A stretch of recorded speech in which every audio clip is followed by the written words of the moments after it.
Une onde sonore est une onde mécanique qui a besoin d'un milieu matériel comme l'air ou l'eau pour se propager. Les molécules constituant l'air seront représentées ici par des points noirs. Une onde sonore peut être créée par un objet qui se met en mouvement, comme par exemple un haut-parleur. Lorsque l'onde sonore se propage, les tranches d'air sont mises en mouvement puis reviennent à leur position initiale. La perturbation crée ainsi des zones de compression et des zones de dépression. Lorsque la source sonore se met à osciller de manière sinusoïdale, l'onde sonore qui se propage est une onde périodique sinusoïdale.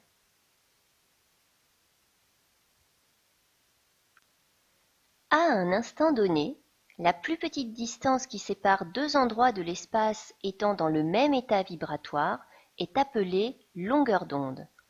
Elle se note lambda et s'exprime en mètres. L'émetteur vibre avec une certaine fréquence f qui s'exprime en Hertz. Chaque point de l'espace vibre à cette fréquence. En un point de l'espace, la représentation de l'évolution temporelle de la variation de pression est une sinusoïde.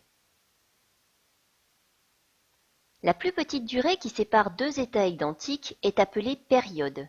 Elle se note t.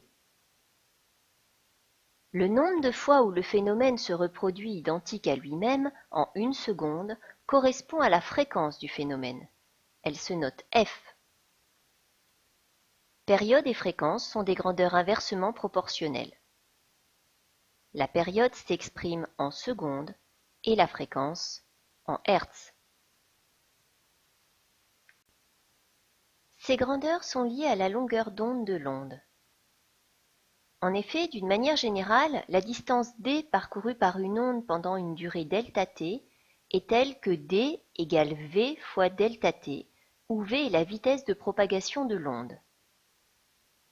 Lorsque cette distance d est égale à la longueur d'onde lambda, alors la durée ΔT est égale à la période t de l'onde, d'où la relation lambda égale v fois t égale v sur f.